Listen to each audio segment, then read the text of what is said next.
তুমি কি নেগেটিভ চিন্তার জালে জড়িয়ে গেছো and you need to break it? So try this powerful technique CBT. Actually negative চিন্তা পজিটিভ চিন্তা বলে কিছু হয় না, চিন্তা তো চিন্তাই হয়। বিভিন্ন রিসার্চ ও সায়েন্টিস্টরা প্রমাণ করে ফেলেছে যে আমাদের পার ডে মাইন্ডে 60 থেকে 70,000 থট আসে। তার মধ্যে বেশিরভাগটাই কিন্তু নেগেটিভ থাকে, কিছু রিপিটেড ওয়ে আর কিছু পজিটিভ থাকে। আমরা নেগেটিভ থটের লুপে তখনই ফেসে যাই যখন আমরা সেই চিন্তাকে গুরুত্ব দিই, সেই চিন্তাকে কোশ্চেন করি বা সেই চিন্তাকে আমরা ইগনোর করি। আর আমাদের সাবকনসিয়াস মাইন্ডে স্ট্রংলি মেসেজ যায় যে দিস থট ইজ ইম্পর্টেন্ট।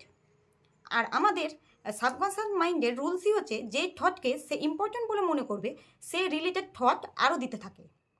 উদাহরণস্বরূপ বোঝাই, যদি কোনো পরীক্ষার্থী তার মধ্যে নেগেটিভ বিলিভ থাকে যে সে পরীক্ষায় ফেল করবে, আমাদের সাবকনসিয়াস মাইন্ড থেকে অটোমেটিক আমাদের সেই রিলেটেড থট আসবে যে আমার কি হবে, সেই রকম চেন কিন্তু তৈরি হবে। অ্যাকচুয়ালি আমাদের সাবকনসিয়াস মাইন্ডের একটা পার্ট হচ্ছে আমিগডালা, যা হচ্ছে ফিয়ার সেন্টার।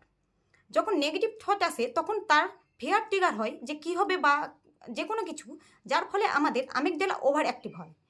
তখন আমাদের আমিগডালা একটা চেন তৈরি করে নেগেটিভ থটের, যা ব্রেক করার জন্য সিবিটি একটা খুব পাওয়ারফুল টেকনিক। সিবিটির দ্বারা তুমি তোমার চিন্তার পরিবর্তন করতে পারো, যার ফলে তুমি তোমাকে কোশ্চেন করতে পারো যে আমার যে এই থটটা আসছে, তো কেন আমার এই বিলিভ তৈরি হয়েছে যে আমি ফেল করব। তোমার সাবকনসিয়াস মাইন্ডে বলে দেবে যে আগের কোনো পরীক্ষায় বা তার আগের কোনো পরীক্ষায় তুমি ভালোভাবে রেসপন্স করতে পারোনি বা পড়াশোনা করোনি, যার কারণে তুমি ফেল করেছিলে বা ভালো রেজাল্ট করতে পারোনি। সেই কারণে তোমার বিলিভ হয়তো তৈরি হয়ে গেছে যে আমি এবার পরীক্ষায় ফেল করব। অর্থাৎ তুমি কিন্তু রুট কজে ট্রিগার করেছো। যখন তুমি রুট কজ বদলে ফেলবে তখন তোমার প্যাটার্ন অটোমেটিক বদলাতে শুরু করবে। আর তুমি একটা খাতা ও পেন নিতে পারো, যেখানে তুমি তোমার কী কী নেগেটিভ বিলিভ আছে তা লিখতে পারো এক সাইডে, আর তার সম্ভাব্য কী পজিটিভ হতে পারে তা লিখতে পারো।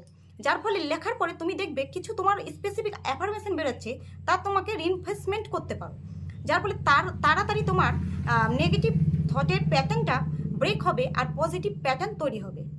Try this, so use this powerful technique and break your negative loop.